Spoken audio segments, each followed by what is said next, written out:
This is Turn 1 Thoughtseize. I'm Ahren. And I'm Zach. And this is episode 63, Modern Pro Tour Aftermath / No More Silly Episode Names. You putting the end to it? I think so. I was looking back in like the history, the naming episode history, and like they're clever to a certain extent, but they're not descriptive enough to be like search engine friendly. That's fair. And so I was like, all right, I need to just like lock in after 72 episodes. I need to lock in a naming scheme and, really buckle down. And I have to start being better about doing like the tags and all the stuff inside and all the search engine flim-flam. Sure. The kids are doing today with their internets. Yeah, I mean, that is the world we live in now, right? Their MP3s. Well, we don't live in that world anymore. Okay, fair.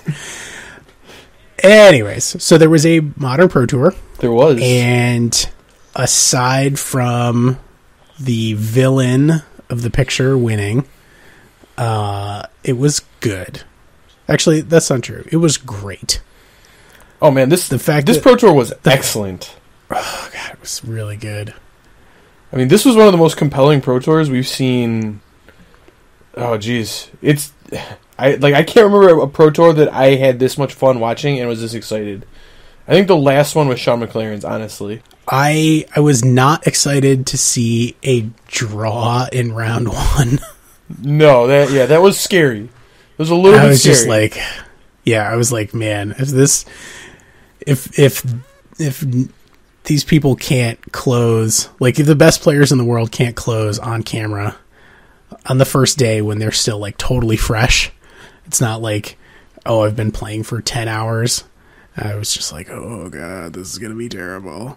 But they brought it back. Everything after that was great. Yeah, man, it was a good time. Lots of storylines, very compelling gameplay, healthy format, everything you could want in a Pro Tour. Tron did very poorly, and I think that people were not expecting that.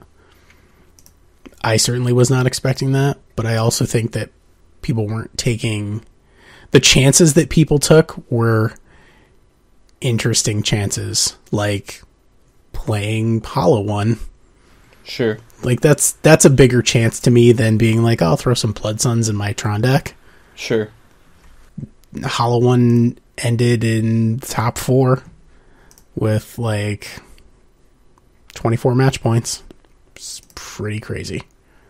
No, I mean the deck's very powerful. Been under the radar for a while, but it is breaking out now for sure. Yeah, it's also the reason that Goblin Lore is now a $15 card. Oh yeah, that classic Goblin Lore. Modern staple. Today we're going to cover the Pro Tour as it was. We're going to talk about Lantern, obviously, and we're going to go over some unbans. We're going to go over our predictions, see if our predictions carried any water. And spoiler alert, they pretty much did. So I was pretty pleased, except for like the biggest obvious miss in... It's pretty silly. The thing that we missed was really quite expansive. Oh yeah, we had a big whiff, but you're gonna have some of those. It's tough to knock down a whole format at once. I guess. So the other thing that I want to mention before we get too deep into it is the continuing Wizards support of the Modern format is the Team Modern Super League has started as of this recording. Week 1 has started. This will come out the day before the next Team Modern Super League, which is Tuesdays at 5 p.m. Pacific time, which for people overseas is GMT minus 8. Is that right? I have no idea. I think that. Well, it's 3 hours behind us. We're GMT -5. So yeah, so GMT -8. Sure. It is at twitch.tv/magic. It's Li Shiqian, Ralph Levy, Patrick Diekman versus Emma Handy, Megan Wolf, and Sam Illenfelt. I don't know. I'm not familiar with his body of work. He top-8'd the last Standard Pro Tour before this modern one. Got it. He's a very talented magician from Minnesota. Oh, Minnesota. Yep. And I don't know if you watched, by the way, but Megan from the MTA cast was destroying some pros with some Primeval Titans last night. It was pretty great. Yes. Yeah. Like, anger off the top. Yep. And there was a lot going on there. Oh, yeah. But quite good. Sweltering Suns, I really like the addition of Sweltering Suns is a huge game for them. Yep. So and playing the Explorers too. Like I like the little changes, and only 2 summoners packed. Like 4 is definitely overkill, but that is what people had been playing previously. Sure. So I like the decisions that were made. Boo, Obstinate Bailoff out of the side, but that is what it is. My nemesis. I got summoners packed Obstinate Bailoff in response to a Liliana activation 3 times in one game. I got real unhappy. Yeah. I mean, I was like, okay, do it. Also, please stop doing that. Yeah, right. I was very surprised when they kept doing it. I was like, how do you have these many? And they were like, it's the thing that I lose to, so I just pack a ton of hate for it. And I was like, it's fair. I cannot fault you for going deep on the thing that you always lose to. Yeah, no. Fair. The actual breakdown was expansive, I guess would be the best way to describe it. Talking about the Pro Tour now, right? Sorry, back to the Pro Tour. 23 decks had 5 or more pilots in day 1. That's completely insane, but that is also just modern, and that's why we love it, right?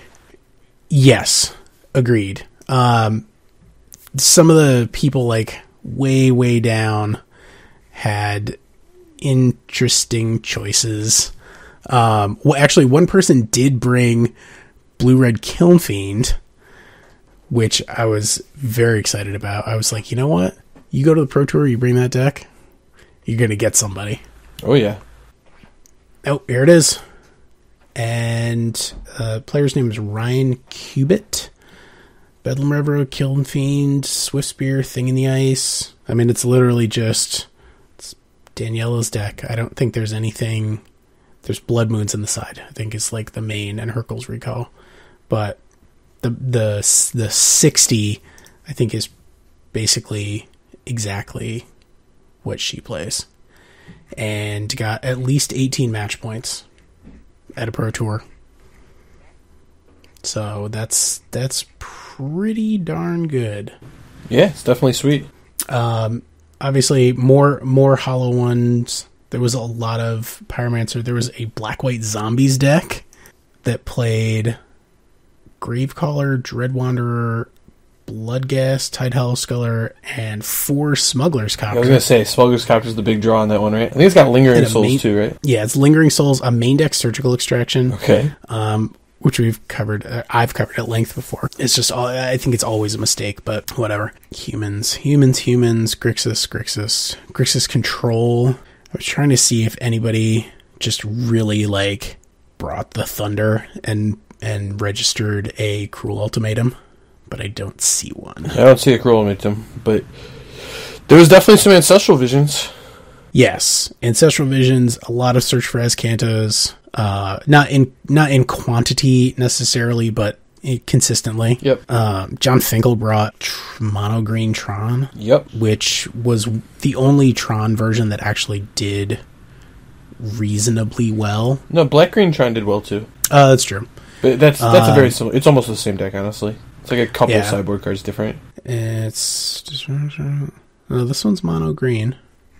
There's 2 that had 24 match points, and I think they were both Mono Green. Okay, so maybe Mono Green's better, but Yuya Watanabe, I think, got 10th place with Black Green Tron. He might have had less points, so he probably just did better in draft. Yeah. I didn't see, because the only two I see at 24 match points or higher, or 22 or higher, is two Greentron, Ader Demonceno, and Hannes Karam. And they're both just like balls to the wall, mono green. No fooling. Sure. And yeah, and did okay. I feel like the thing that probably held them back. No, we're going to talk about that later too. Man, I'm off the rail today. Yeah, it's a wild cast so far. Oh, man, this is going to be a nightmare to edit. But 23 different decks, 5 or more pilots. Most played cards, top 10 non-land cards were Lightning Bolt, Thoughtseize, Path to Exile, Serum Visions, Fatal Push, Snapcaster Mage, Inquisition, Collective Brutality, Noble Hierarch, and Relic of Progenitus. Anything standing out to you there? A lot of 1-drops. Well, I mean, 1-drops. Yes, there's a lot of 1-drops, but that's something we've seen pretty consistently through modern history, right? Yeah. I was surprised to see Lightning Bolt that high. Okay. So Lightning Bolt I was back, also maybe? Yeah, I mean, I think it's back as creature removal, as like realistic creature removal. When everybody was playing like Gurmag Anglers and Death Shadows, packing Lightning Bolt as your creature removal was silly. Sure.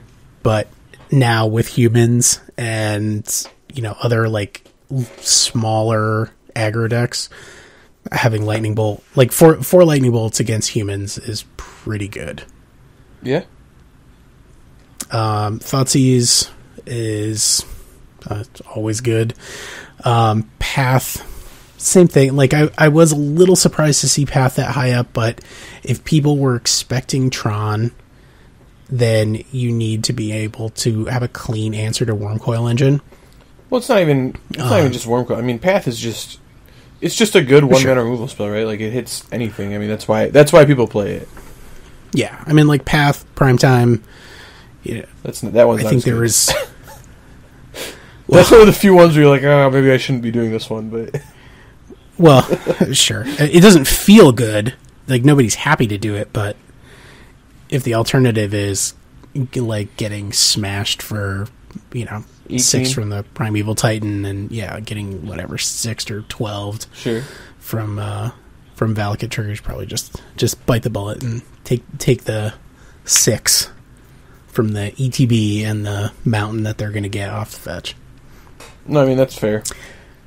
I don't know. The thing that stood out to me is that everything in here costs 1 except Snapcaster Mage, which definitely deserves to be in the top 10 most played cards. I don't think anybody would argue it. That card is fantastic and well known for being fantastic, but Collective Brutality poking its head into this top 10 most played cards kind of stood out to me. Collective Brutality is it's one of the strongest cards, I think, in terms of format role players that's been printed in a really long time, because there's no matchup where it's completely dead. It covers a lot, like it's a very good charm, and it has additional upside for like a ton of decks. I'm all aboard the Collective Brutality train. I ran it and continue to run it in 8-rack over Wrenchmind, especially now. Like, there's so many artifacts. Like, Wrenchmind is just a garbage pile. But Collective Brutality as a 2-for-1, 3-for-1, combination ritual plus discard plus drain plus kill your little guy. Great. Actually, in the actual top 8, Collective Brutality was the most played removal spell among all the top 8 decks. I mean, that's kind of outrageous to me, but it actually was. Yeah, I mean the pros have I correctly identified that like Fatal Push, while very good, needs support. Like it's a good secondary removal spell. Well, yeah. So I mean, I think the decks that play Fatal Push, it is the primary removal spell, but it has glaring flaws, right? yes. So like in those spots, like it doesn't get the job done by itself. Right. Which Collective Brutality does a good job helping with. Path does a good job helping with. Yeah. I mean, Dismember is really the... Dismember also, very good. Dismember, I think, of those spells, covers Collective Brutality, or Fatal Push's weaknesses the best with how people are attacking Fatal Push currently. Yeah. You see a lot of 5-mana 5/5s right now. Yep. Or 6 mana. Yeah, I really like... some of the Traverse Shadow lists that came in like 27 the 27 match point Traverse Shadow list played a 3-1 split Fatal Push Dismember with 2 Abrupt Decays. I love that. Like that feels really good to me. Sure. I mean, Reduke, 4 Push, 2 Decay, 2 Maelstrom Pulse. I could see skimping on a Dismember there because you have Maelstrom Pulse. Yeah, but it actually ended up costing him. If you watched him lose in the top 8, he would have given a lot to have a Dismember to hit that turn 1 hollow one. Yep. That is true. Certainly worth 4 life at that point. Yeah, oh yeah. Yep. Yeah, take 1 hit in advance, not take 12 points of damage over the course of a game. Yeah. Well, not just lose. Like it does even more than that, right? Like you have a hollow one, it turns on Flamewake Phoenixes, like... Yeah, no, that's true. I mean... Yeah, there's a lot going on. And that's, yeah. I really like that deck. But I was super pleased to see like a completely, it's just green black.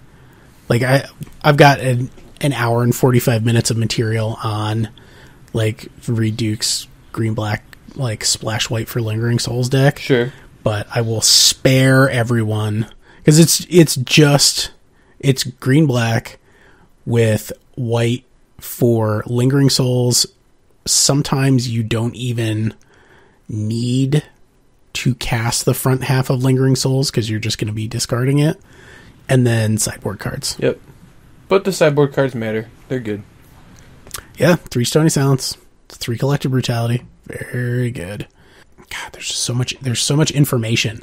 I'm trying to like wrap my head around it. And I've been thinking about it for like a week and I'm still just like, where do we even like start to cut up this pie? Well, I've got one for you. Let's go over what we thought was going to happen with our predictions from the last episode and see how they actually compared. Yes. So we said Storm, Death Shadow, Lantern Affinity, Blue X, Search for Azcanta, and Tron would make up the majority of the field. And we hit that pretty good. That was a very comprehensive slice of like day 1, day 2. Well, more day 1. Some of those decks did not convert well into day 2. Like primarily Tron had very poor conversion.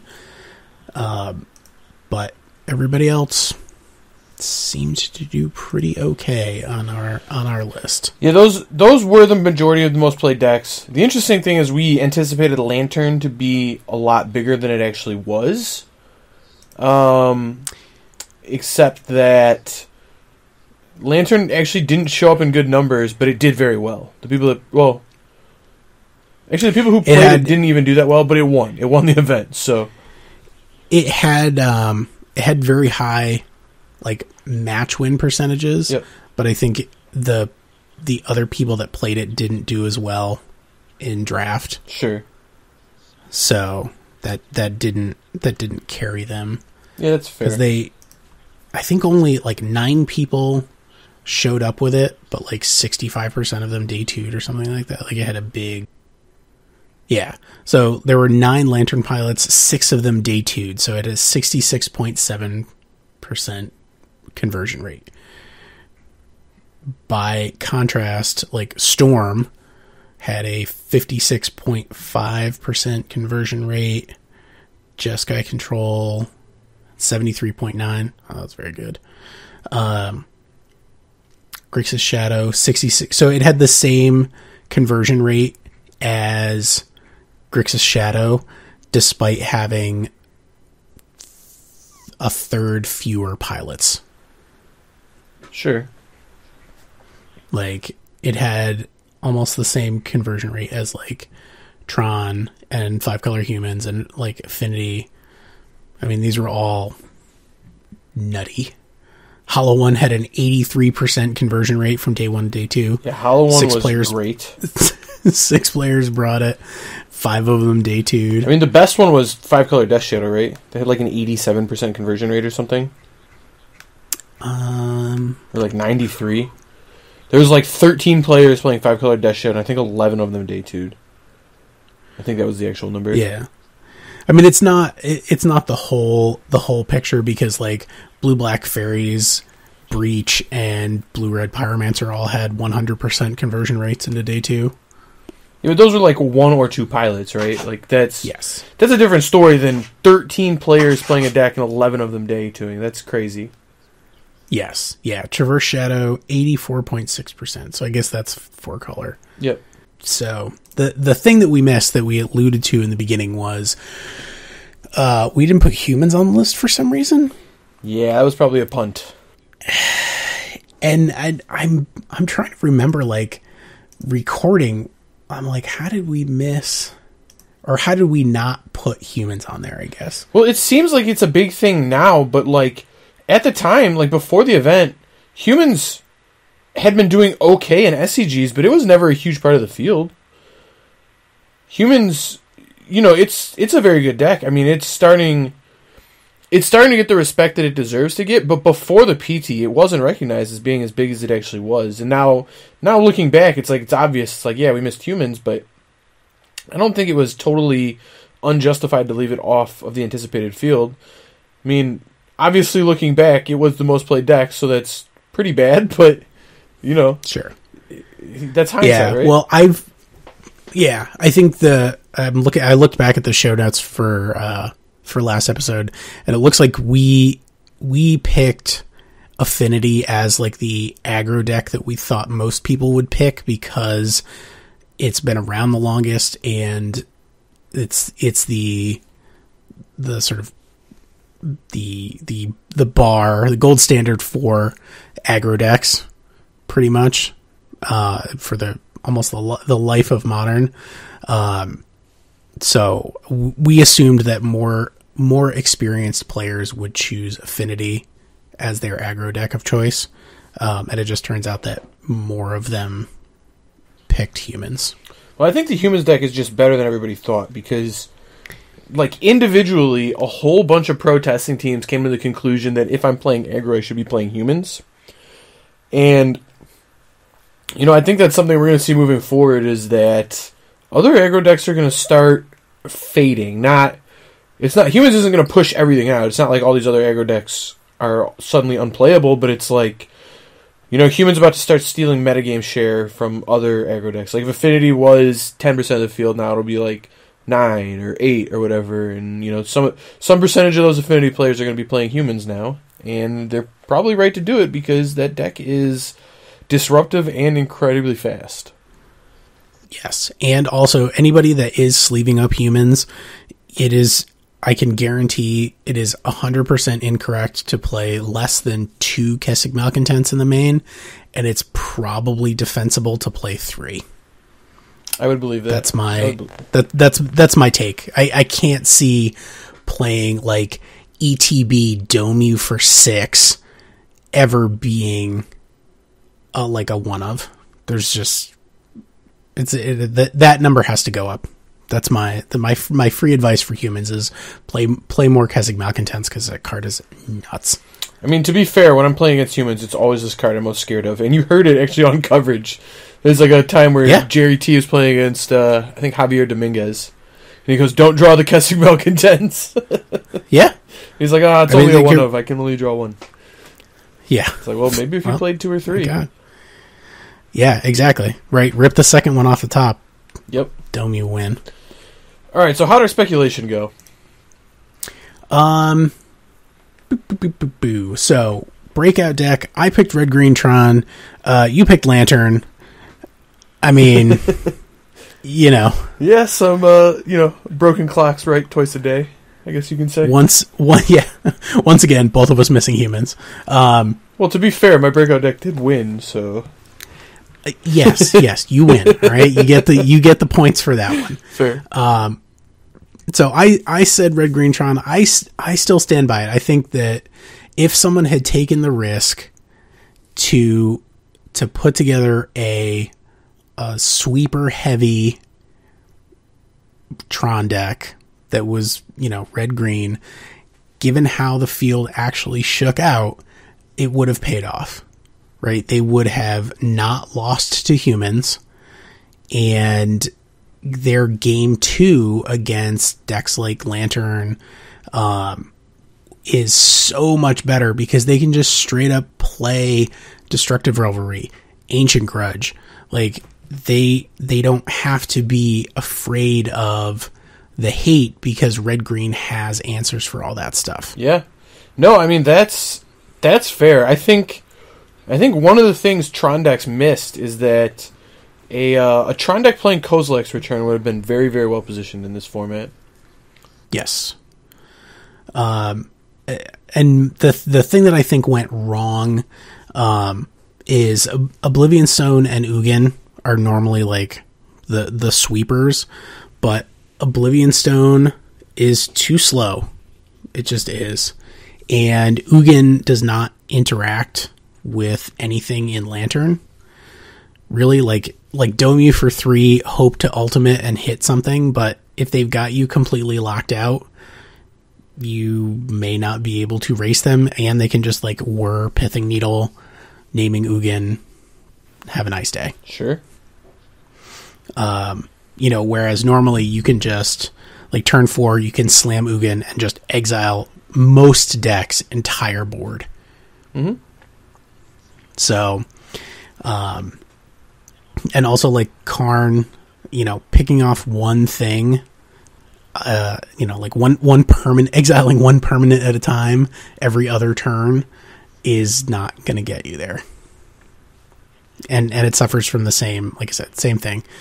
When they can just tinker for Pithing Needle in response to the Planeswalker activation, you'll get your one thing, and then it won't make a difference.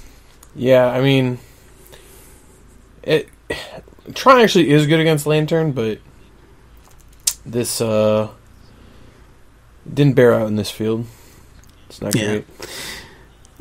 So I said most copies in top 8. I said Jeskai. You said Shadow. The correct answer was humans. If you stretch it out to 22 or more match points, actually I think it was still humans. It was definitely still humans. No, it was Grixis Shadow. Oh, really? Yeah, 1, 2, 3. I don't know. 1, 2, 3, 1, 2, 3.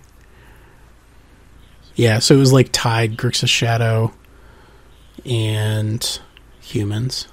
So you kind of get a Corey Burkhart, Grixis Control, 24 points, baby. Yeah, Corey killed it. Yep, Counter Squall. That is a sensual play. That's a good one to beat a Lantern control opponent with. Oh, nice Witchbane Orb. You lose 2 lives still. Yep. Yeah. Yep. Heavy on Surgical Postboard. I actually like that too. Yeah. Surgical's always been very good in that deck. Pairs very well with what it's trying to do. Yeah. Terminate, Logic Knot. 4 Kolaghan's Command. That feels strong. That's the Corey Burkhart special, man. That's his brand. That's what he does. He plays 4 K commands and 4 cryptics and 52 other cards. Probably 4 snaps too, so 48 other cards. It's a good brand, right? Yeah. That's very, very strong. And worst deck to top 32. You said Through the Breach. I said Merfolk. We were both wrong.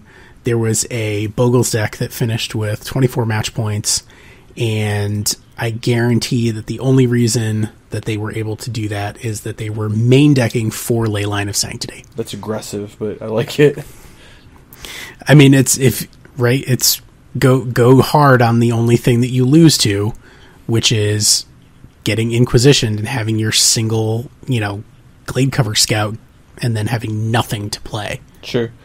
I mean, Leyline's actually good in that deck, though, because they have enchantments that give you extra buffs from the more enchantments you have in play, so it's... Yep, it's like... Ethereal Armor's great. It's like a proactive +1/+1, too, for your creature. Yeah.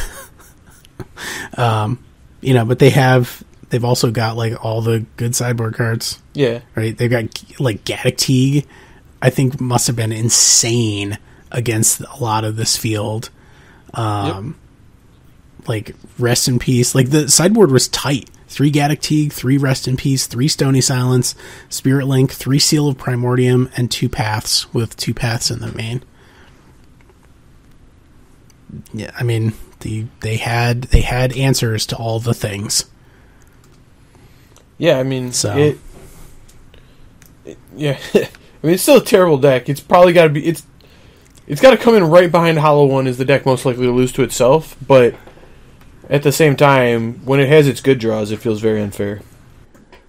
Yeah, and I guess it's a deck that you probably have to mulligan more often, so there's less opportunity cost loss to playing the 4 ley lines, because you can't keep an opening hand without a creature. Sure. And you only play 12 creatures, so you're probably going to be shipping a number of hands. So throw 4 ley lines in there. What the hell? I mean, it's also good because it protects against Liliana the Veil, which was a player at the event. Yes. Can't get edicted when you have a Liliana in play. Yeah. Well, that's also, right, that's the other thing, right? Go deep on the thing that you lose to. Sure. Liliana Minus is they play fetch lands with Dryad Arbor specifically to combat 1 card in the entire format. Yeah. It's no joke. So that is that. Card most likely to get banned. I said Mox Opal. You said Brawl / Grape Shot. I think it's really Ancient Stirrings. That's what we actually learned. Well, so I'm not sure I agree with that. That Ancient Stirrings is more likely to get banned than Mox Opal. I think they're pretty even right now. I don't think that necessarily either of them will get banned. I do think they're more likely that one of those gets banned than Grape Shot or Brawl. So I think you got me here, but I think it's kind of even that it would be between Mox Opal and Ancient Stirrings, just because they're both pretty offensive cards if you just look at them on power level, Right. Well, when we go over Lantern, I'll come back to it, but so most played color, I said black, you said blue. You put that you nailed this. You one. put that nope, you this won, is you. but yeah, no. Go look at the top 10 cards. 4 of them were black. Yeah. Yep. I mean, it's just very clear. The reason I thought I kind of won was that there's a lot of blue creatures in humans, but that hardly counts. So Rivals card. I didn't see any. So Ixalan Rivals card. So it was Ixalan / Rivals card most likely to show up, other than Blood Sun, which was another the category says Ixalan Rivals card, but we both picked Rivals cards, and I think that's what we kind of intended. But I didn't see any. There were some Hostage Takers. That's Ixalan though. No, there was a human that showed up. Direfleet Daredevil from the new set. It was It was the most appearing new modern card. Oh, Red Snapcaster. Yep. The one that Snapcaster's their library or graveyard. Yeah. Instant or sorcery. Which it's not clear if that card's very good, but it definitely is. I don't know. It showed up more than any other card in the set. So, I mean, it's a card. It is a card. I can't imagine in a deck that plays like 38 creatures what they're going to be flashing back, but sure. Well, I think the idea is that the sweet thing is that it tutors their graveyard, so it's like, I think it was mostly a sideboard card, but if you're playing humans and you play against Jeskai control, like, you're happy to, vial this guy in and hit a Serum Visions or whatever, so. Oh, it's anybody's graveyard. No, it's just their graveyard. It's not even yours. Oh, just their graveyard. Oh. Yeah. All right, I mean, yeah. I guess. I don't know. I would be interested to hear tales of its success. See, and then also like tales of its just being a 2/1 for 2. I mean, I can see that a lot. That is what it is, but it is. I also don't think it's great at sorcery speed because it's only sorcery speed. It's just a creature that doesn't have flash. Right. But with Aether Vial, the card is actually very interesting. I could see it definitely being a sideboard card against Snapcaster Mage decks. It's sweet that it just steals Snapcaster's target and then gets to use it against them. Yeah, or even just steal it. Like, who cares? Sure. All right. I mean, I guess, yeah. Sideboard. I will grudgingly agree that it is sideboard playable. But I mean, that's Flicker Wisp too, right? Like, Flicker Wisp, on its face, is an embarrassing card that no one would ever play. With Aether Vial, it's insane. That's true. I can attest to this. This is very true. Yeah. So yeah, we were totally wrong there. Humans was definitely the most played deck. Reduke, Jerry T, top 8, like, Jerry playing a deck that is very close to my heart and doing very well with it was, I actually said this on Twitter, like, dream come true. I was so happy. Like, one, to see just mid-range slugfest, like, Reduke bringing black-green, I feel like it validated my choices, and that made me very happy. I was like, I love both of these decks. I have played them at large events. Like, I brought Mardu Mentor to my first GP, and I brought Green-Black to my second one, and I did poorly at the first one and good at the second one. And that was, to have people that I respect and admire make the same choices that I would make was very, like, gratifying. Sure. No, I mean, I think they are kind of what made the whole event so watchable, is that they're just very likable people anyway, just personality-wise.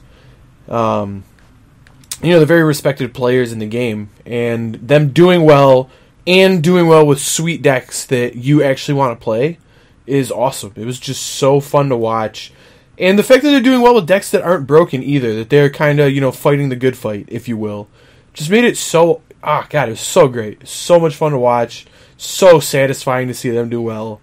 And it really, I don't know, it just made coverage so satisfying to me. Seeing Reed beat Tron 3 times was just the absolute greatest, which is, like, yes. From having played black-green against Tron numerous times, it feels so unwinnable every time. And he 3-0s it in the event. It's so good. Yeah, I'm. There's definitely the home team. It had the home team feel. Oh yeah. So, Young Pyromancer did really well, and that is not something that we've seen in a long time. Not even a long time ever. Like, there's been this. No, I mean in Twin, like that was a real thing. It was a real thing, but it was never. That's never what it was about, right? It was like Young Pyromancer was a card that they played, but it was never about Young Pyromancer. It was always about, Deceiver, Exarch, Twin, Blood Moon. Like, that's what, and Snapcaster Mage too. That's what those decks were about. But like, these decks were actually about Young Pyromancer. Like, they were trying to abuse the card, and it did really well. And like, even more, like, there's been this talk in, just like modern circles for a while of this, I don't know, I guess Holy 5 2-drops if you will. Oh, sure. Like, the best 2-drop of every color. Mm-hmm. And there's just, for a long time, kind of been this consensus of best 2-drop in each color. Blue, Snapcaster Mage, black, Dark Confidant, green, Tarmogoyf, white was Forever Stoneforge Mystic. I think we have a new best white 2-drop, though, because Stoneforge Mystic's not legal in Modern. Leon and Arbiter. No. Well, that one is very good. Relic Seeker. Also, no. That one made you a little sad, though, Yeah, I didn't kind of wanted that one to be good when it was printed, but that was that was not it. I think it's Thalia, and then you can fill in the blank after that, because it's either the Lieutenant or Thalia herself. Yeah, it's probably Thalia. I mean, just on board impact alone. Yeah, I mean, it's... Because she's always good. She's always good. Thalia's Lieutenant's also generally very good, but those two together are kind of there. But Red never really had one. Red forever was just like, what is it? And people speculated for a while that Young Pyromancer was this card, but it never really was, right? Like, it kind of got thrown in this role just to complete the cycle, but it never really put up the results to back its kind of placing, I guess. And, maybe it's there now. Maybe Modern's in a spot now where Young Pyromancer is just this awesome card. Yeah, until I roll in with my red-green Tron with K returns all over the place, and then what? Then what are you going to do? Is it Staticaster? Probably. Ugh. Yep. Yeah, those were running around. I saw a bunch of them in a number of sideboards, along with some spicy, like a little Stormbreath dragon in the side. Some Jeskai lists. Oh, really? Yeah. I like that. There you go. So, I have no idea how to pronounce this person's name. Not even going to try. 21 to 23 match points. Just like Spellqueller, Snapcaster, Geist. Like just straight Jeskai control sideboard. Toru Inoue for the record. Okay. Disdainful Stroke, Rest in Peace, Stony Silence, Celestial Purge, 2 Negate, 2 Vendilion Click, Supreme Verdict, Settle the Wreckage. I like the Settle. I think played big fan of that. 2. Yeah, no, I do too. And then like Stormbreath Dragon, Anger the Gods, like strong. This guy can go home with his 3 cryptic commands, though. Send that packing. Sorry, should be 4. Always. Okay. Cut a Geist. He's playing 4 Geist. Jeez, man. No, I think it looks like he went 2 Logic Knot over 4-1 Cryptic Command Logic Knot. Well, no, the list I played was like 3 Logic Knot and 4 Cryptic. Or like 2 Logic Knot, 4 Cryptic. He's playing 4 Geist. Most of them only played 3 Geist. Got it. Alright. I believe you. That's not my area of expertise, as you well know. Fair. Lot of Shadows over Innistrad cards, specifically Eldritch Moon cards, and this was a discussion that I had in my group chat and also with a couple of friends. Eldritch Moon is probably definitely the most impactful modern set in a long time. Oh, a long time, and this set is great. Like it has so many hits, and the boxes are still so cheap. I just looked it up on eBay as a larf, and like you can still find boxes for like $85. And the card list. Yeah. No, Shadows over Innistrad was in this weird spot in Standard where the set and block, well, the block before it was, I think it was Expeditions, right? And then the block right after it was Inventions. It was Kaladesh. And Expeditions were wildly successful, and Battle for Zendikar sold like crazy, even though it was a terrible set. Battle for Zendikar was horrible. The second set was actually pretty good because it had the Eldrazi, but that was really all it had. Right. So it wasn't really a good... I mean, it was a good modern set in the sense that it had Eldrazi, but outside of those, there wasn't cards for decks. It just kind of created its own new deck. And then Shadows came out, and Shadows wasn't really a very impactful set outside of the fact that it made Dredge a deck by giving it Prized Amalgam and Insolent Neonate. Right. So it kind of did the Oath of the Gatewatch thing where it just printed a new deck by giving it Eldrazi or whatever, and doing it for Dredge. And people thought, so people didn't really buy it. It wasn't that successful. It didn't have that many high-selling mythics or pricey lands for Standard, so it didn't look that popular. But looking back now, Shadows, and specifically Eldritch Moon, is looking like one of the best Modern blocks in the last 5 years, honestly. Yeah. Bedlam Reveler, Collective Brutality, to a lesser degree Crypt Breaker. That's not zero. No, that is a Modern power level card. 13 mana Emrakul sees some fringe play. Eternal Scourge sees some play. Grim Flare. Eternal Scourge has won a Modern Grand Prix. That's not zero. It actually won a Modern Grand Prix. Yep. Ishkana, Liliana the Last Hope, Mausoleum Wanderer. Spellqueller's in Eldritch Moon too, right? Selfless Spirit, Spellqueller, Big Thalia. This set's phenomenal. There's so much, and still others that are kind of. Did you say Collective Brutality? Yeah, Collective Brutality. I want to give an honorable mention here to Blessed Alliance. I think that's a very, very underplayed Modern card right now. Sure. Yep. And still a number of things in the rare and mythic slot that have not. I mean, Eldritch Evolution, that's something. Distended Mindbender sees fringe play, but there's so much going on in this set, and also just good value cards like Gaia Reach Sanitarium. I've talked about before. I love that card. Harmless Offering is just waiting to be broken. There's tons of stuff. Yeah, this set is fantastic. Honestly, if you wanted to sit on Standard boxes, get a couple, to hold for future value, Eldritch Moon is the way to go. It obviously doesn't have the inventions, but each box is guaranteed to have more value just because Spellqueller, Collective Brutality, these are Modern staples at this point, and they're going to continue to be because they're very powerful. Yeah, foil Collective Brutality is $40 right now. Just FYI. It's $40 right now? Yes. Oh, that is crazy.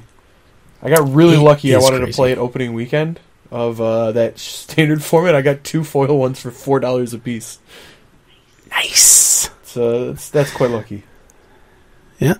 So, there's just... Yeah, there's so much good here. And even, like I said, other stuff too, for fringe decks, Bloodhall Priest is great. Dark Salvation is great. Elder Deep Fiend is just a card looking for a home. Yep. Even Hanweir Garrison, Hanweir Battlements, those cards. Blue Pine Prototype never quite got there, but God, I love them anyways. You can cast Elder Deep Fiend off of Eldrazi Temple. That is a card that could see Modern play. Yes. Having creature type Eldrazi is very relevant in this format. Yep. Yeah, Stromkar Condemned, it's a vampire with 2 black pips, that pumps all of your other vampires with a instant speed discard trigger. There's decks out there that want that. Sure. Hey, even Tree of Perdition, for all you Commander folks, you can pay $4 for a Tree of Perdition. Yeah, that one a little less excited about, but it's in the set. Triskaidekaphobia is a card that exists. Yeah. It's a powerful Magic card. Yeah. I think, doesn't the format of the Gisela, isn't she in some of the, core decks? Evolution decks? I don't think so. 4/3 flying, first strike, lifelink. Maybe it's the other one. I don't think so. Bruna. I think it's Linvala, the 3/4 that makes their creatures not activate. Oh, right. Yeah. Although, I was trying to convince somebody to let me play Gisela in Legacy, but that is a different story. Or not Gisela, the 4/3 first strike lifelink one. Yeah. Yeah, that's Gisela. That's Gisela, okay. The card's good. I mostly just wanted it because it has legendary creature type and you can bounce it with Caracas, but that's a different story. That's a very different story. That's not a story that I think a lot of people are telling. Very true. This story, however, the Lantern Control wins a Pro Tour, is it's real. It happened. I watched it happen. I think everybody watched it happen, right? It was... Yeah. It was the most viewed, I think. The most viewed, and it was also the dullest moment of the entire event. Yes. It was awesome all the way up. Like, it was cool that this deck was making this run, and then you got to watch it in the finals, and it was just a bore fest. Yeah. Well, a lot of people have been sort of being hay over the fact that, like, the blue-white decks were the ones that went to time and blah, blah, blah, blah, blah. And, like, factually, they're not wrong. Contextually, the difference between this field and the average field of, like, a GP or something is that pro-level players know when they are completely locked out, and they will just scoop and go to the next game. Yep. People that don't know that are going to be taking rounds to time in regular events. Like, that's the issue. It's not that, like, somehow everybody was completely wrong about this deck that takes forever. The deck still takes forever if your opponent doesn't go, okay, I'm 0% to win, let's just go on. And that's exactly what happened in the finals, is Jerry knew that he was like 0% to win unless he had, like, it was some like ridiculous sequence of cards, and then Luis drew Pixis, and like Pixis shuts off his only out, which was like running Faithless Lootings, and then but having Pixis in play, he can exile the Faithless Looting, so 0. He's like on a 0 outer, and you know, shook his hand, but there is no. And this happened earlier, too, where, like, Jerry could very easily, if he was not as classy a player and person, really showcased how miserable those matches can be if he was like, go ahead, like, mill me out. You have to actually win the game before the round ends. He didn't. Well, it also it helps that it was untimed, so he has there's no benefit to him in doing that, right?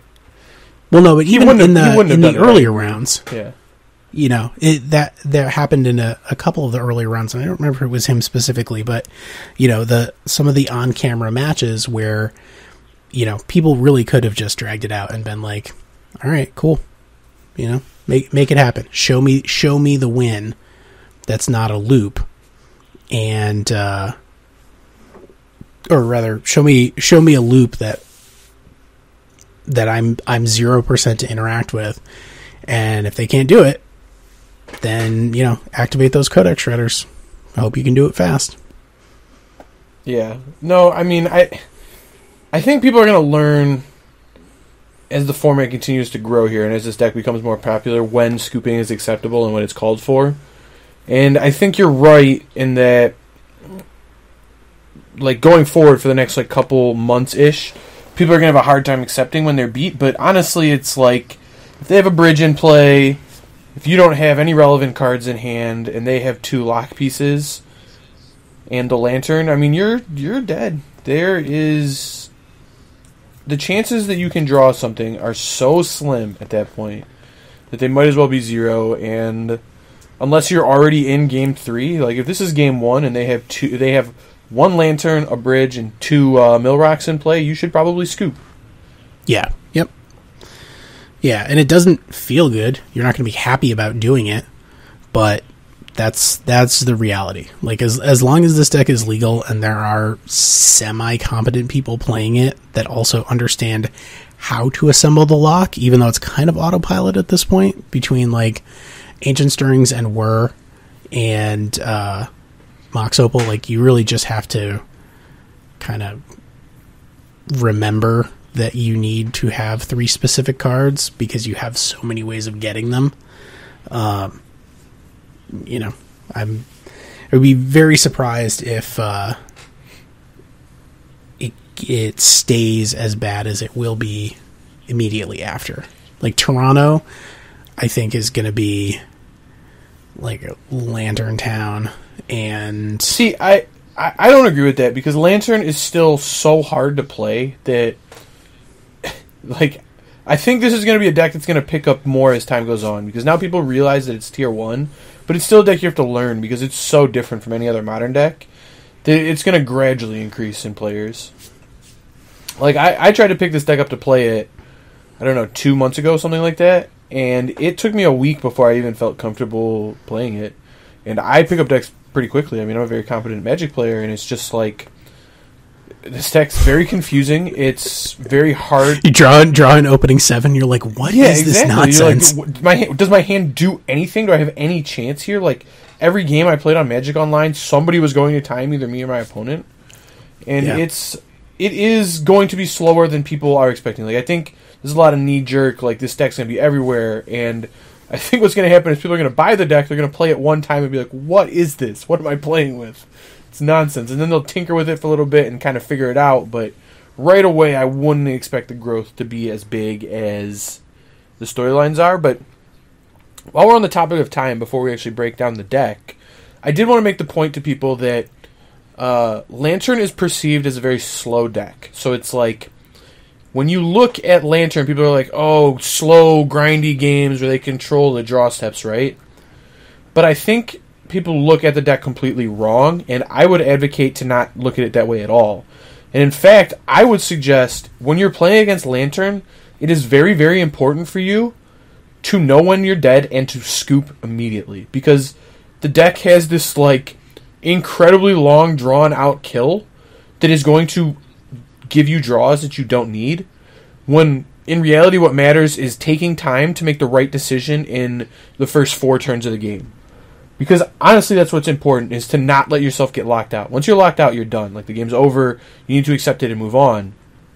But during those first 4 turns of the game, while they're still trying to get everything set up, making the right play can make the complete difference in the game, where it's like, you know, you get them to mess up and you get to draw a card, or, you know, maybe you get a Thalia down early so they can't empty their hand. That allows you to kill them before they can play a bridge or whatever. But whatever it is, you want to use the 50 minutes you have on your clock in the first 4 turns and scoop the second you're beat, essentially.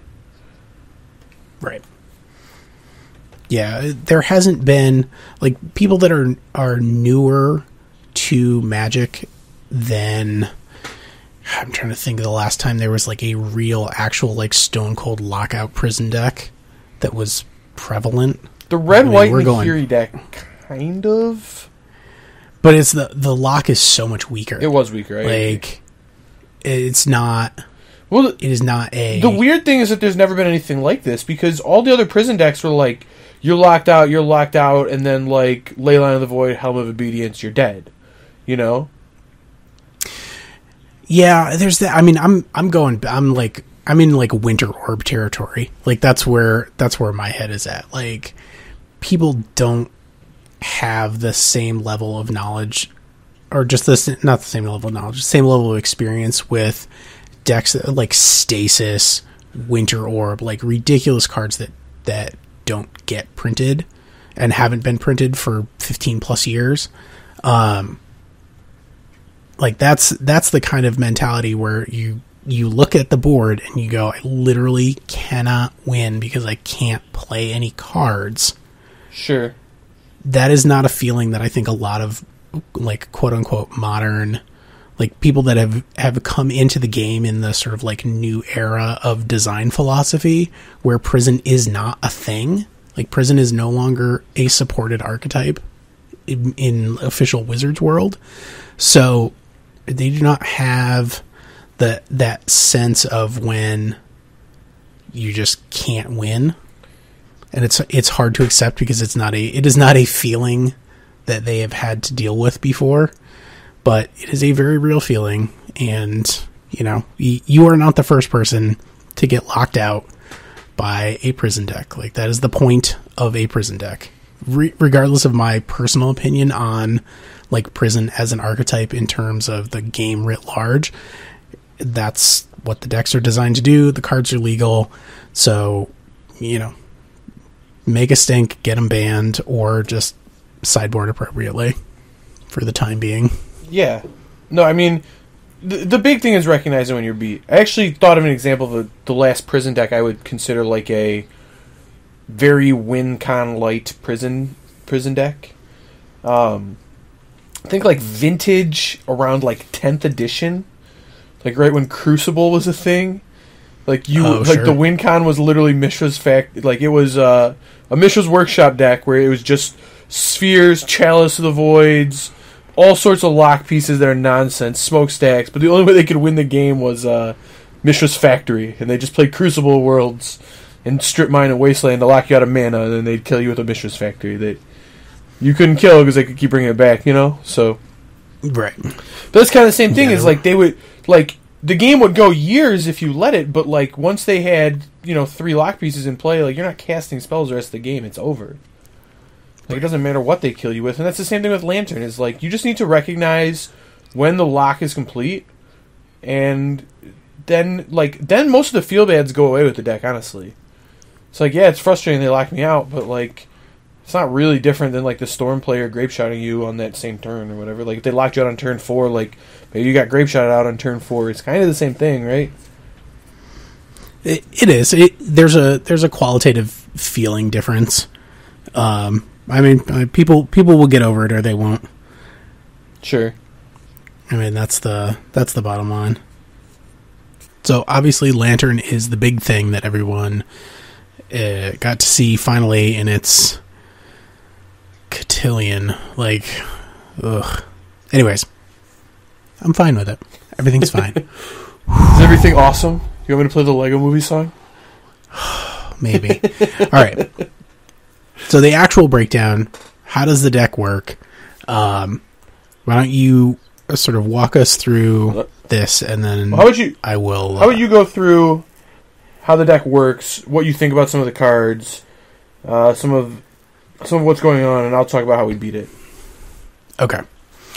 So, like we touched on it being a prison deck, and what that means from a play perspective is you are attempting to keep your opponent from doing anything meaningful in the game. It's like one step below just flipping the table. Yep. Where your opponent literally can't do anything because there is no game. This is like one step below that. How does it work? It works by playing playsets of cards that are functionally like cards that are so powerful that they are restricted in Vintage, the most degenerate format in all of Magic. It plays Ancient Stirrings, which in this instance basically better Ponder, restricted in Vintage. Mox Opal. It's a Mox. It's legendary, which is supposed to be its quote-unquote limiting factor with Metalcraft, but when your deck plays 8 0-mana artifacts and 4 artifact lands, it's pretty easy to get Metalcraft turned on. And to make up for that, it just taps for any color. That's fine. And Tinker is probably a card that people are not as familiar with, but it is part of... it's an Urza block card, and it's 2 and a blue, instant, second artifact, search your library for an artifact. Is it a sorcery? Yeah, Tinker's a sorcery. Oh, sorry. So this card's better than Tinker. It is qualitatively and quantitatively better than Tinker. You don't even have to sack the artifact. Correct. Like, so like Tinker, you sack the artifact, you search your library for another artifact and put it into play. So in Vintage, this is like Tinker for Blightsteel Colossus. Yeah, it's usually you're like tapping a Mox and sacrificing the Mox, and then like 2 lands to go put a 12-drop I win the game creature into play. Yes. So, or like, I guess if you really want to go there, you can just be like Black Lotus, sack for 3 blue. Oh no, you can't. You have to have 2. So you go like Black Lotus, Mox something, sack Lotus, cast Tinker, sack your Mox, go get a Blightsteel Colossus, go. And then if they don't have something if they can't drop at least a 2/2 on turn 1, they just lose. For the record, Tinker has one other target in Vintage. There is a different card they get that's not Blightsteel. What is it? Memory Jar. The Storm Deck's played as like a weird draw 7. I don't feel good about that. Beside the point. Not relevant to this at all. Not relevant. So Whir is just straight up better Tinker in the context of this deck, because Improvise is like a non-cost, and it literally is just 3 mana, tutor for any artifact in the deck and put it in play. Right. At instant speed. Yep. And it is better than Tinker, aside from its instant speed, which is ridiculous, in that, as you said, you don't have to sack the artifact. So your next Whir always costs 1 less, because you can just tap whatever the artifact is, because a lot of these artifacts don't care about being tapped or not. Like, there was a time when that made a difference, and it's a very strange callback, but, like, tapping your Ensnaring Bridge doesn't matter. Tapping your Witchbane Orb doesn't matter. So, like, same thing with, like, Gear per Ether Grid. Like, who cares, right? Play a bunch of stuff. Interestingly, one of the artifacts that looks like it should tap, Welding Jar, is 0 mana and doesn't have a tap ability on it. So you can tap that and still use it, which is kind of heinous in the deck. Welding Jar is such a problematic card. Like, it really is. It's it's a ridiculous card. I think it's fine, but it is particularly heinous in that you can tutor with it and use it to tap, and then its sacrifice ability doesn't also require a tap, which is not something they print anymore. Like, now it's like anything like that always has tap and sack, and that one just doesn't for whatever reason. Because we are 0% in the entire history of Magic, 25 years this year, where an artifact-centric block has failed to cause a gigantic problem with the game. Well, the funny thing, is that, like, this block caused huge problems in Standard, right? For, like, a number of reasons. It's led to just numerous bannings left and right. But this isn't one of the cards, and yet it's, like, the most broken card in Modern now. Well, not the most, but, like, it's on the short list for, like, broken cards in Modern, right? Yes. Yep. I mean, and yet, you know, every 5 years or so, man, we got to really, we're going to do it right this time. We're going to make an artifact set that's not going to break anything. And then just, like, apocalypse every single time. So, I don't know. Maybe just put it on the back burner for, like, 10 years this time. Okay, let's make the next artifact block like shards, where they were colored artifacts. There you go. Yep. That's a thing. So generally you're going to lead off with, like, a partial hand dump into a Thoughtseize or an Inquisition, and then get your Lantern online so you can see the top card of the library, get your Mill Rocks going. So Codex Shredder is, like, the best one, because Codex Shredder has some very ridiculous additional text. Well, it's the best one because it targets. It's the only one that targets. Oh, that's true. So, Codex Shredder is 1 mana, and it's tap, target player puts top card of his or her library in his or her graveyard. It has 5 tap sack, return target card from your graveyard to your hand. Not artifact card, just any card. So, there is a... Speaking of slow kills, you can use Codex Shredder, Academy Ruins, Pyrite Spellbomb. If you want to have the world's slowest Bomberman kill, you can do that too if it comes down to it. Like, if your opponent has, like, Emrakul, you can't win. Yeah. Well, there was a feature... Well, you can, but there was a feature match where a guy was looping Collective Brutality to burn out an opponent. Just kept getting back Collective Brutality and journeying for 2. That was exceptional. I saw that. So that's the thing. So Codex Shredder is the one that you really want. In a pinch, Pixis of Pandemonium will do, and there are occasional times when it is preferable because it exiles. So that was one of the things that happened in the finals. Drop Pixis of Pandemonium.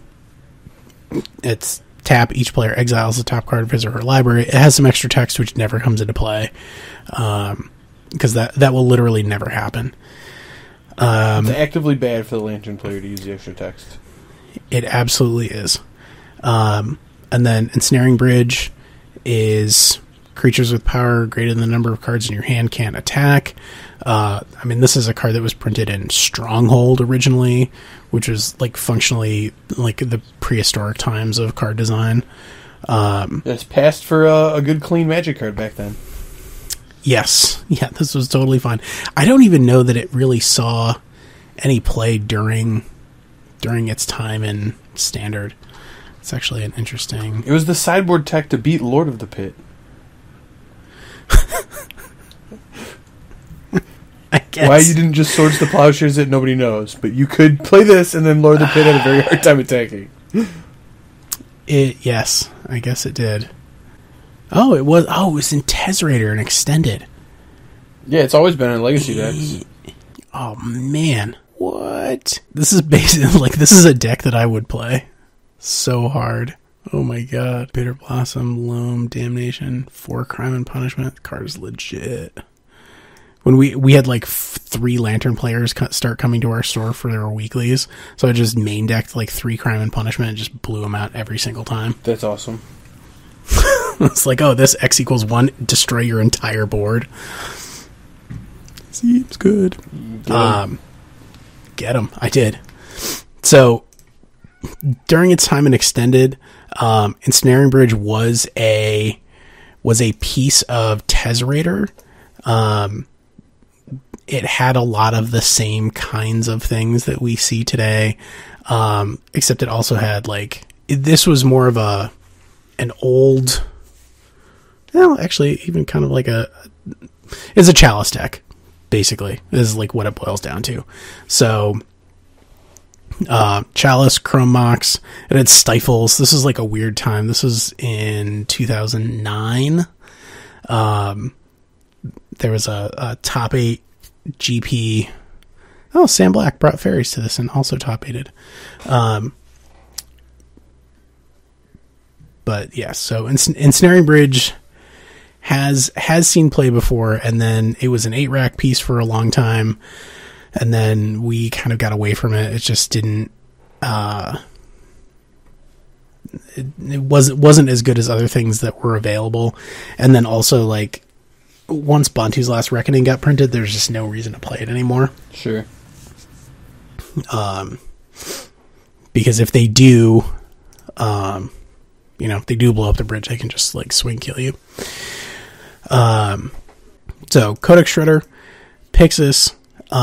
There were older versions of this before Pixis Pandemonium was printed. They played Ghoul Caller's Bell for a little while, which is another symmetrical. It's a symmetrical effect like Pixis, but it just mills both players, doesn't exile. So less useful. They also, Pixis I think was printed while they were playing Ghoul Caller's Bell, but no one had realized Pixis was the card the deck wanted yet, I think. Yeah, it was too. They were, I think at this time they were main decking Surgical Extraction just to deal with Emrakul's. Woof. Yeah, I don't know. That was their plan. That was a while ago. Yeah, because I played against this deck, a proto version of this deck at some nonsense side event at PAX years and years and years ago, and it was still running Ghoul Caller's Bell, still running Surgical, all that kind of stuff. But now they have Silver Bullets that they can tutor for, as we said, instant speed, 7 discard spells. I think, by the way, that graphic. point, the Silver Bullets they can tutor for is what makes Whir so broken in the deck. It's oh yeah, absolutely. It's obviously it's really good. If your lock is a combination of 4 pieces or whatever, it's really good at finding the piece you didn't draw, right? And just finishing assembling the lock, but like sometimes you play against Dredge and you just have 5 Grafdigger's Cages in your main deck for whatever reason now, you know? Yeah. Well, and even more than that with Ancient Stirrings. Sure. I mean, Ancient Stirrings hitting a 1-of is less likely, but like the fact that you can tutor for your 1-of is just outrageous, right? Like, and you have Mox Opal to do it, so like if you're playing as Dredge and you're on the play, like you can legitimately just tutor for Grafdigger's Cage on turn 2 sometimes. Like, that just happens. Yep. Yeah, I mean, Inventor's Fair also has, you can pay 4, sack it, search your library for an artifact, reveal it, put it in your hand, and it basically has Metalcraft to activate this ability only if you control 3 or more artifacts, but that's a thing. Yeah. Like, this is a ridiculous card. Well, and that's like, part of what put Lantern completely over the edge, too, is, like, before, its worst matchup by miles was Burn. This deck, like, could never beat Burn. It had such an atrociously bad Burn matchup. And now you can just tutor for a Leyline of Sanctity at instant speed on turn 3, like, a lot of times. Which is good enough. Yep. Yeah, so having Witchbane Orb in the main... Grafdigger's Cage, 3 bridges. They have main deck 1 Abrupt Decay, which seems fine. Like, it's good miscellaneous permanent removal. The other thing too about like just having 1 is that, like you said, they have Codex Shredder. So like if they need to Abrupt Decay 2 things, they just put you in a lock and then Abrupt Decay 2 things. Right. And the sideboard is a lot of kind of similar stuff. Another Pithing Needle, because they run 2 in the main, which is usually enough to cover like most people's win cons, or even like if you get it early enough and if you in your opening hand of like game 2, you can just like Pithing Needle there, fetch land, and sometimes that is good enough. Like I've played multiple games, not many games, where I'm just like, oh, okay, sure, Pithing Needle, Verdant Catacombs, and they're just like, okay, guess I won't do anything for 5 turns. Yep. This is also the number of Pithing Needles that are going to be registered in the world is probably another reason to diversify your fetch lands. Like it seems corner case, and it is, but it's also not nothing, and it doesn't, other than I guess costing you money, there's no disadvantage to running like a variety of fetch lands, so you're not just on like a potential lockout from a Pithing Needle. Yeah, like for instance, if you were in a 2-color deck, like let's say you're playing like a red-white deck, right? Like I think for sure if you're playing both Mountain and Plains, you still want 4 Arid Mesa before anything else. Absolutely. But then after that, I'd play like 1 Bloodstained Mire, 1 Scalding Tarn, you know, like I would diversify after the ones that get basics. Sure. And then, yeah, I mean, they play, like, good green, black, and blue cards. Like, Search for Azcanta, Tezzera Agent of Bolus is, like, a very strong win con for them. Because it just... The -4, like, you play it, +1, look at the top 5, like, another 5 deep dig. You know, put an artifact in your hand, of which there are, by the way, 26. So that's a strong possibility of a hit. And then, like, you ultimate him next turn, -4. Target player loses X life. You gain X life, where X is twice the number of artifacts you control. So, just, let's say, on average, you're just going to be a 10 somebody. Like, drain you for 10. Seems good. Yeah, I mean, and then it's a great way to win through bridge, right? Yes. And Welding Jar is a ridiculous magic card. It costs 0. And it regenerates an artifact. So even your main thing where you're like, oh, I will just Ancient Grudge their whatever. Ancient Grudge their Codex Shredder. You have to also Ancient Grudge their Welding Jar. And you can't even really do that, because if you Ancient Grudge their Welding Jar, they can sack their welding jar to give their Codex Shredder a regeneration shield, and then you can't even flash it back to blow up that particular Codex Shredder. Yep. Welding jar. So that's basically that. So if you're on the other side of the table and you know that you have a creature-based win condition and you see a bridge, you see 2 Codex Shredders and a Lantern of Insight, just scoop. Yep. And if you're playing Burn and you don't have a way to exile a Witchbane orb, just scoop. Sure. And there are plenty of ways to do it. Like, it's not that these cards don't exist. It's just, as of right now, they're not commonly played. And so, like, we'll go into a couple of them. So, yeah, I mean, it has, like, gotcha deck elements to it. And a lot of gotcha decks rely on winning game 1. And it is a very good game 1 deck. And game 2, it gets a lot harder. But if you waste all your time in game 1, you're not going to have enough time to play game 2 and 3 where you're at least even or favored. So get to the good stuff. Control your salt, and this is also, like, this is advice from me to me that I am not always great at taking. Just because I have so much disdain for prison decks as a whole. But it's right. It's reality on reality's terms. People are going to be playing it. I need to be prepared to play against it, and play optimally against it. So why don't you teach me how to play optimally against it? Sure. Yeah, so just to touch on something you mentioned there too, is, like, it really has a good game 1 win percentage. And that's partly, again, because of like, they're pre-sideboarded against a lot of decks where they have the 5 Grafdigger's Cages. So, like, if you're playing against Lantern, you can't win, like, it might be right to just scoop 2 minutes into game 1. Like, honestly, the deck plays a lot of discard spells, so, like, if you know that, like, your deck is just cold to Lantern game 1 and you think they have, like, a semi-functional draw, like they started out with, like, a bunch of stuff and a Mox Opal or whatever, like, it might be worth just conceding the game and concealing information at that point, just because, it matters, because they're a deck that relies on information so much. So that is a relevant plan, but more importantly, what you're interested in is beating this deck. And what we want to give you, the listener, right now is some advice to beat it and a mindset of how we beat this deck, right? So, at first, like, the first couple times you play against the deck, it is confusing.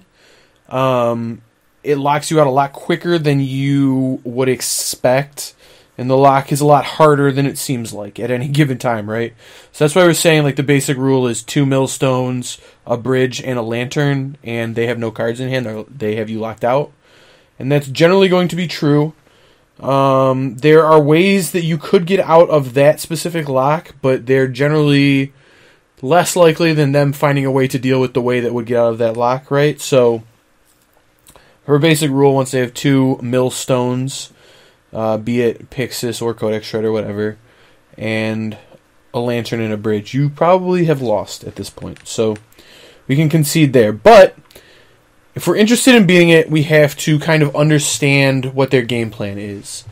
And obviously, in Modern in general, it's a format kind of defined by affinity, kind of from the beginning of the format. Affinity's been a, very defining deck. And so when you look at decks now, like the way decks are constructed, almost every single deck has some sort of artifact hate card in it.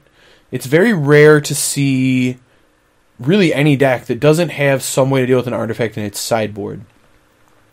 And you would think that is really bad news for this deck, right? That, like, every deck already had Stony Silence. This deck gets destroyed by it. But when you actually play against the deck, it's kind of attacking you on 2 fronts.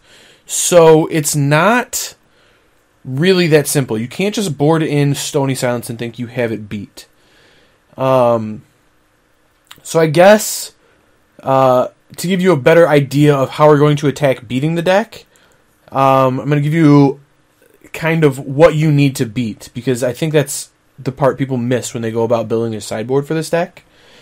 And what it's doing, right, is it's casting a bunch of discard spells to first strip your hand of answers so that you don't have anything in hand that is going to beat them.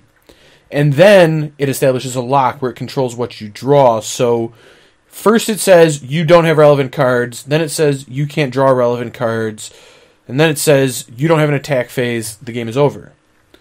Well, to beat this, you need to draw relevant cards, or have enough relevant cards in your hand that they can't strip you of all of them. And what that means is having 2 Stony Silence in your deck isn't going to beat this deck. Like, yes, if you resolve the Stony Silence, you're in a great spot. You probably have a very good chance to win. But the problem is that they can discard it, they can Abrupt Decay your Stony Silence, and they can stop you from drawing it if it's not in your opening hand. So it puts you in spots where you need to mulligan to answers, but that's also bad because they're a discard deck, right? So they're attacking you on a lot of fronts. Well, how do we beat this? One, the simplest card is Leyline of Sanctity. If you have a Leyline of Sanctity in your opening hand, they can't make you discard your answers. In fact, they can't interact with your hand at all. And they have a very hard time controlling your draw step. And on top of this, they don't really have cards in their main deck that destroy it. Like, a lot of them will play like 1 Seal of Primordium and like 1 Maelstrom Pulse. Like, that's it. That's all they'll have to destroy this. So they can't tutor for those. A Leyline of Sanctity will almost cold lock them out of the game a lot of times. And that lets you draw your Ancient Grudges that destroy their bridge. It lets you draw the Stony Silence that turns everything else off. Yeah, Leyline of Sanctity, I think, is the single best. If you only could devote a couple sideboard cards, it's like the single best one to beat this deck. But outside of that, the next best way to beat discard is to just have a mass of answers so they can't effectively make you discard all of them. So it's like, if you just had, 4 Nature's Claim, 4 Stony Silence, 4 Ancient Grudge, 3 Abrupt Decay in your sideboard, it's probably unlikely, but if that is what your sideboard was and you could cast all those cards, this deck would have a really hard time beating it because you have so many draw steps that are relevant. They have a hard time controlling it. You have so many cards that you can draw that your opening hand is probably going to be chock full of things that shut them down. And it is very good at... like, they can take 1 piece away from you, but they are not going to be able to take 2 or whatever, maybe 3. So, like, if you have a bunch of them in your hand, you're probably going to win. It probably just, it overwhelms what their deck is doing.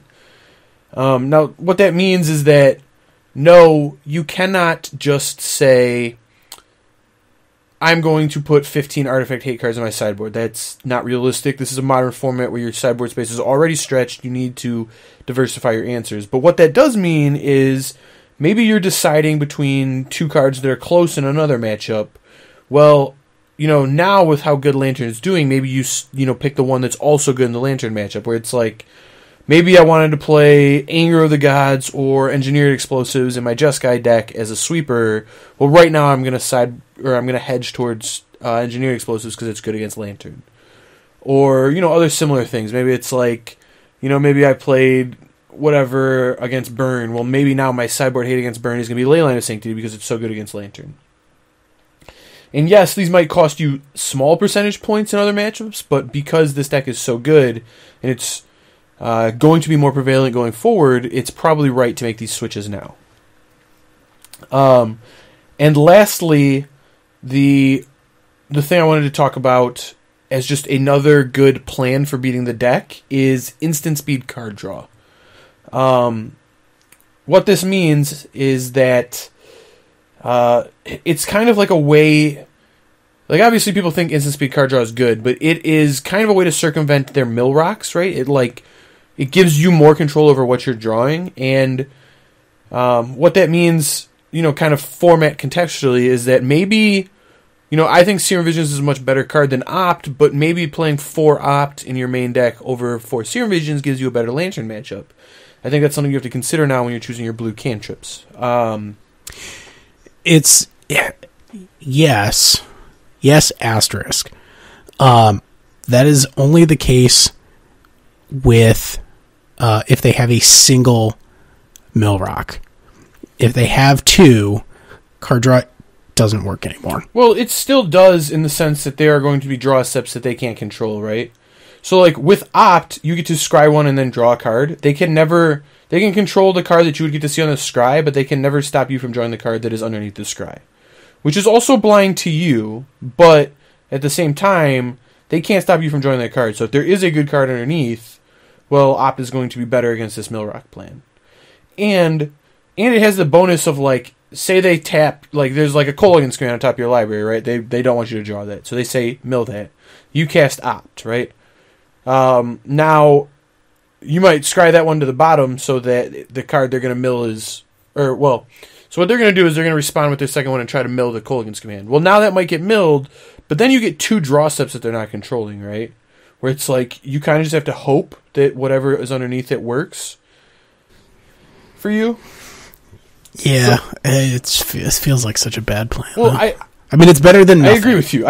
Yes, it's not perfect. This is not like the end-all, be-all to beating this deck, but it is a good way to kind of, I don't know, to kind of beat them, right?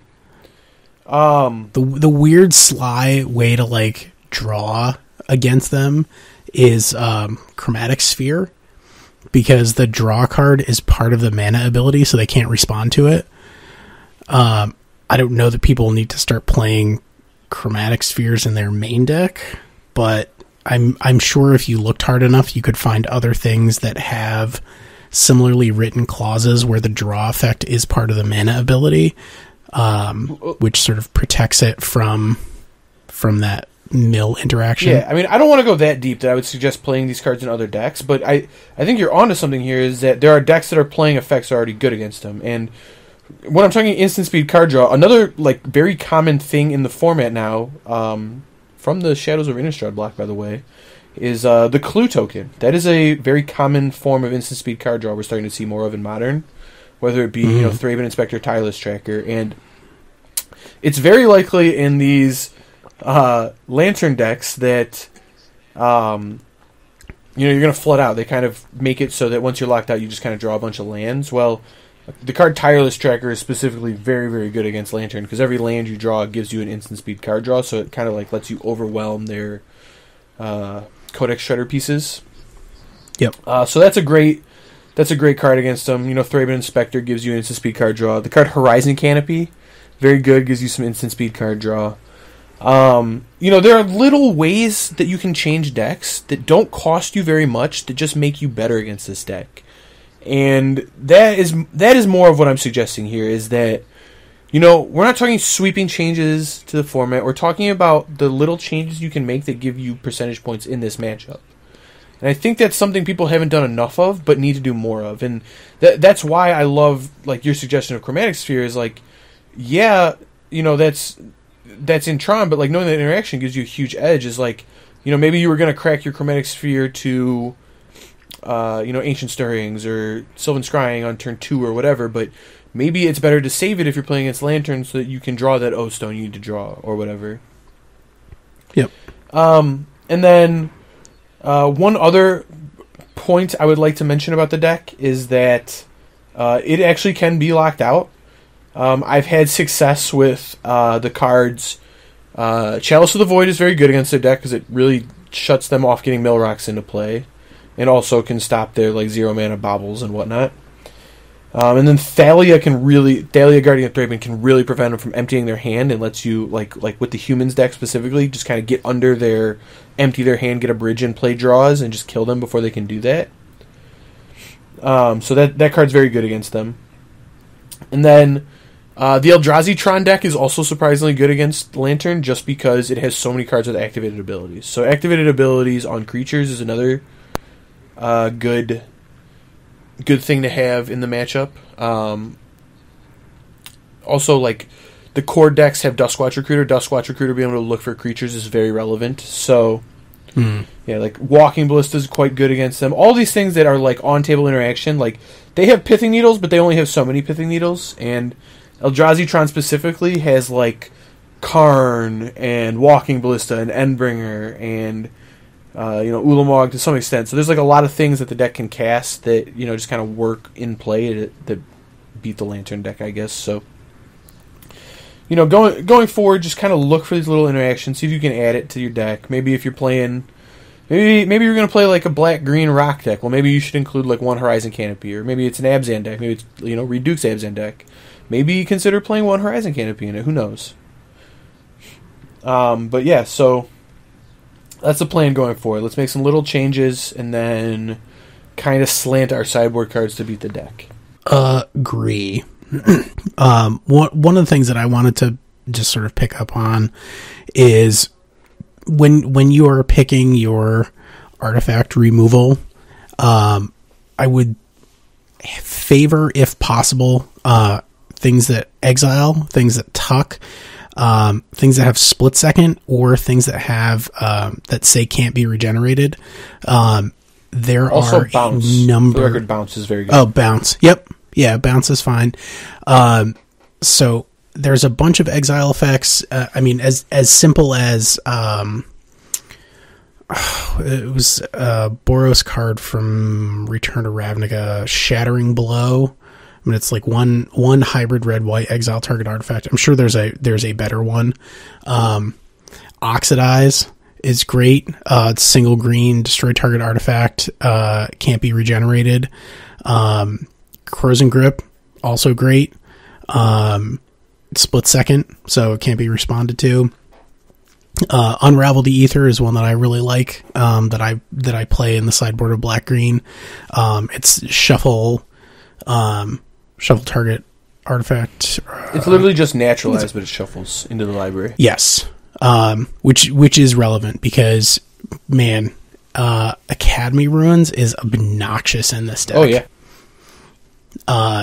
And the fact that you can use Codex Shredder to loop your Academy Ruins in case it gets destroyed. As few people are running exile artifact effects, there are even fewer people that are running exile land effects. Yeah. So it's extremely unlikely that you're going to be able to, just straight exile somebody's land. On that note, I wanted to make a point too, just about a sideboard card choice. If you're trying to decide between, Leyline of the Void / Rest in Peace right now, I would suggest Relic of Regenitus, because I think Relic of Regenitus is very, very good against the Lantern deck. It stops all their graveyard shenanigans with, milling and whatnot, but it is also instant speed card draw when you need to just try and fight a war over your draw step, if you will. Sure. But yeah, look out for Welding Jar. I'll get you. Another point on playing stuff that like bounce. Hurkyl's Recall is very good against them. It puts a bunch of stuff back in their hand. A common line I have used in the past to beat Lantern with, like, say, a Jeskai deck is sometimes they will have like multiple bridges in play, and that you can't, like, all you have is like a Cryptic Command, for instance. Like, you can't get both bridges back in their hand in a meaningful way, so you will be able to attack. What you can do is bounce a land, so you can attack with 1/1s. Sure. Because the bridge, they actually have to have 0 cards in hand, so bouncing a land is a common play pattern. And then one other card that is particularly amazing against this deck is Shattering Spree. Very common in Storm decks. Regenerate only stops the first time it would be destroyed in a turn, so if they regenerate their bridge and you just target it twice with, a Shattering Spree and the replicated Shattering Spree, the bridge is going to die. Okay. So that is a very good card against the deck. It's part of the reason why Storm's matchup against Lantern is amazing. Good to know. So we can touch on unbans. Pretty quickly. There's just many people, myself included, have been speculating.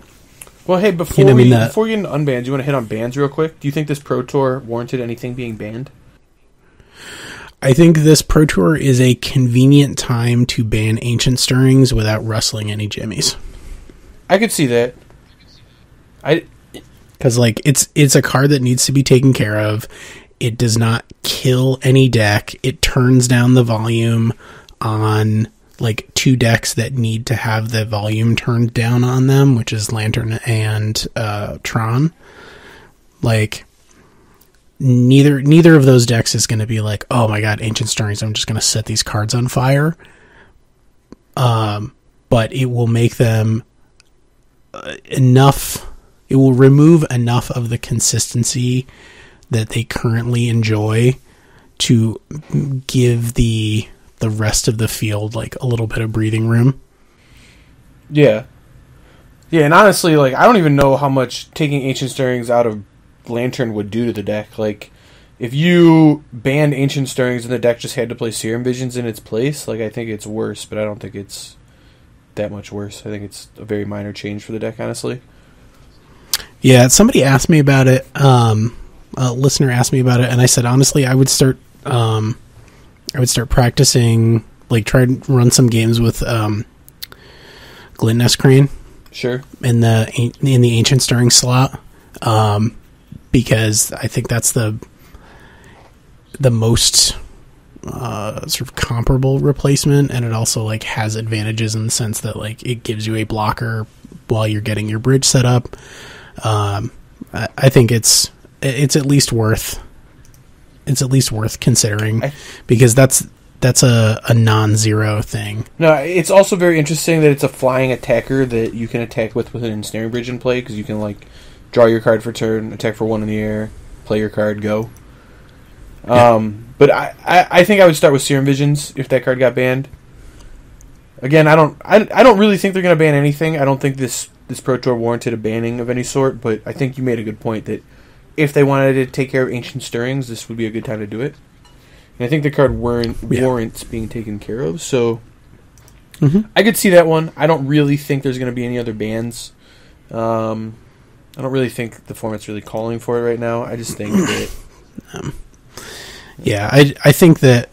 Yeah. I think that the artifact-based decks, this one in particular, needs to either have better Ponder, Tinker, or Mox something.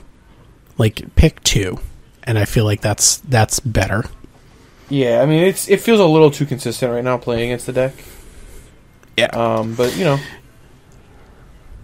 like I said, I don't think there's going to be any bannings, but those cards have been on the watch list anyway, so I think if those cards, like Ancient Stirrings and or Mox Opal, any of those got banned, I don't think anybody would be totally stunned. Yeah. So unbans, I only have one unban, like, in my head, which is Bloodbraid Elf. I am not completely convinced that it would not cause problems. But, because back in the day it was like ramp into Bloodbraid Elf, cascade into Blightning, like OP. But now it's like turn 2. Yeah, you can get 4 mana on turn 2. So like turn 2 Bloodbraid Elf, cascade into Kolaghan's Command, like shock you, discard, hit you for 3. Or get back my something else. I just there's 4-color nonsense decks that are already in existence, and Bloodbraid Elf has been part of 4-color nonsense decks in the past. So, granted, alongside Deathrite Shaman, which is the prime offender, but Ajundi was a real deck. Yeah, I mean, Jund with Lingering Souls and Planeswalkers was big game. And look, Aaron, I agree with you that these were real things, but they just aren't anymore. I mean, look, let's be honest. But they could be. They could right? be, but let's be honest right now. Is Bloodbraid Elf even better than Collected Company? I don't think that's clear. I think Collected Company being an instant and getting 6 mana worth of cards is generally better than anything Bloodbraid is doing. I think Bloodbraid is better than Siege Rhino, but again, Abzan top-aided the Pro Tour and there was 0 copies of Siege Rhino on the list. And I don't think Bloodbraid is that much better than Siege Rhino. I think it's a comparable card. In fact, I don't even think there's a single Siege Rhino registered at the Pro Tour. Like, not even one copy in any deck anywhere. And I think they're unlikely. I think they are comparable cards. And when Tron is casting Karn on turn 3, you getting a 3/2 haste on turn 4 is not even that impressive. And when Lantern says you don't get to attack on turn 3, what does this 3/2 haste even do for you? It's literally like 4 mana, maybe flip into a 3-drop. And then the fact that the card just has a fail rate, like sometimes you cascade into, Inquisition of Kozilek, and they just don't have any 3 or less cards in their hand because they're empty-handed, or they just have like a 4-drop in hand or whatever. Or sometimes you hit, Fatal Push, and they don't have a creature in play. You're playing against Ad Nauseam. Like, I just don't buy it that this card is too strong for Modern anymore. And in fact, I'm not even convinced the card's playable. I could see the it. Thing. Okay, so here's what I think you are missing, and that card is Grimflayer. Sure, I could see it being good with Grimflayer. Like, between Grimflayer to set up not only your Dark Confidant draws but also your Bloodbraid Elf cascades has insane potential. See, but that's like a win more thing anyway. Though, is like you're already hitting them with your Grimflayer. Like, how much more do you need to win, right? Like, it's already scrying you to what you're, like, the good draws anyway. Like, yes, I think that's a powerful interaction, but, like, that's what your deck looks like when it's doing its thing. Like, I don't know. I think that's just fine in Modern. I think that's something that you can just accept as, yeah, this deck's, like, nut draw. This is cool. Let them do their thing, Sure. So, you had some pie in the sky that you wanted to talk about. Well, so I am of the opinion that Stoneforge could be unbanned. I think this one's more controversial than Bloodbraid for sure. I think it's the resistance to Bloodbraid has grown very small at this point. I can see there being, resistance to Bloodbraid, but I think the majority of Modern players think Bloodbraid's safe. Stoneforge is a bit more contentious. I know people that think Stoneforge is a completely safe unban and is just at the correct power level of a 2-drop in the format.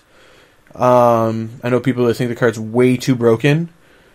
I think that from a baseline perspective of I tested a blue-white deck against a Jund deck, Stoneforge felt good but not broken. It felt like a powerful card, but one that was the correct power level of the format. But that was a baseline, very shallow dig into the card in the format itself, and I could see it being dangerous. I think there are equipment in this format that are scary, specifically Cranioplating and Sword of the Meek. And for that reason, I'm not sure that now's the right time, especially with how healthy the format was. So, while I personally think that this one could be unbanned, I am totally okay with them just not doing anything with it and letting it sit. Okay. How often do you want to get blown out by Argentum Armor on turn 3? I don't even know what Argentum Armor does. What does it do? It's a 6-mana equipment from Scars. Okay. Equipped creature gets +6/+6. Okay. And whenever equipped creature attacks, destroy target permanent. How much does it cost to equip? 6. Or 0. What do you mean 0? There's tons of stuff that lets you equip for 0. Oh, sure, like the Pure Steel Paladin or whatever? Yeah, it's a bunch of stuff. I don't know. That to me just seems like one of those things where it's like, that's Modern power level. Like, if this deck successfully put this together and is doing its thing, like, cool, man, you did your thing. You got it. It's like, this doesn't seem more powerful than, like, what Kark Clan Ironworks is doing, or Storm with Baral, or all of that stuff. Like, oh god, my dream is for them to ban Kark Clan Ironworks. Just like housekeeping. sure. Like, hey, we should have banned this card a long time ago because it just keeps getting dumber. I mean, that's fair. And like we keep printing cards. Like, scrap trawler that just like randomly make this viable again, and then like somebody will bring it to a pro tour and people will have to watch it. Yep. And it's awful. Yep.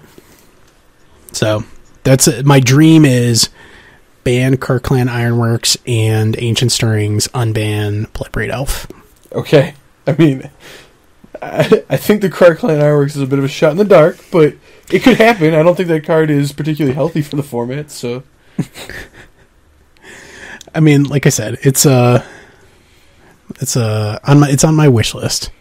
Like somebody at Wizards would get a fruit basket for me if they banned Kirkland Ironworks. That's fair. You know what, Aaron? So, you know what I need to do right now? Go buy a fruit basket. I might need to buy a fruit basket just for you, because I need to say that I was wrong. You were right. I'm sorry. You knew it the whole time. Jace the Mind Sculptor should be sitting on the bench still and... literally forever. I don't know about forever. I'm not willing to go that far yet, but I will concede that he should not be unbanned right now, and that you were right for the last X period of time in which we've been debating this. Yes. Because... no, not forever. Since the day we met. This probably is fair, yes, for that long. But, I thought... Okay, so Jace, while being maybe at an egregious power level, I don't think you can deny that if blue was very bad, Jace would have helped blue, right? Like, that would have been totally true because of how powerful Jace is, right? But I think Search for Azcanta did enough to put blue to a healthy spot in the format that blue doesn't need Jace right now. And in fact, I'm becoming more and more scared of Jace index like Lantern, where you get to start fate sealing your opponent. Or, in like Through the Breach decks, Jace in Storm kind of terrifies me, where you just cast a turn 2 Jace the Mind Sculptor. These are not things I want to see. And I am pretty happy if Jace doesn't get unbanned. And this is coming from somebody who really, really wanted Jace unbanned, like, as recent as a month ago. So, yeah, you were right, man. I gotta give it to you on that one. Yep. Rip Jace forever. For the foreseeable future. There we go. I will give foreseeable future. There. So. I'm not conceding forever. There's a chance. Sure, there's always a chance. Hey, look, maybe they'll just unban all the artifact lands and we can go back to Atog Fling just like Richard Garfield intended. Let's please not do that either. That doesn't sound that fun to me. I've played Pauper. It's not. I've played Pauper. Yeah, oh, man. It's so funny.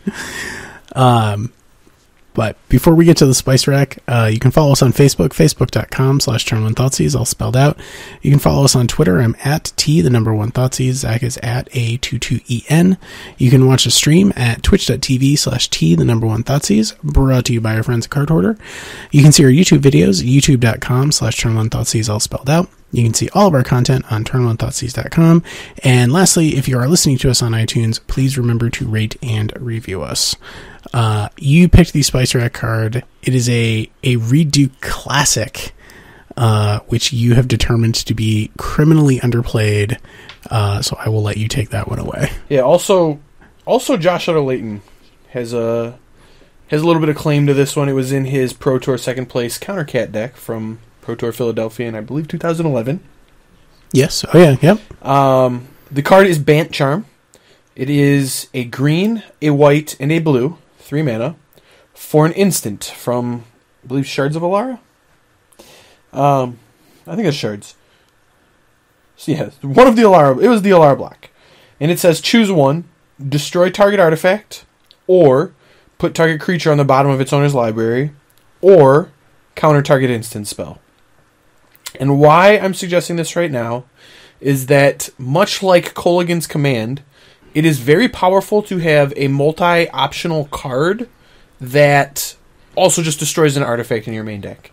It kind of buys back some of that game 1 percentage that decks like Affinity and Lantern and Tron and decks of the sort steal from you by playing cards you can't interact with in their main deck, right?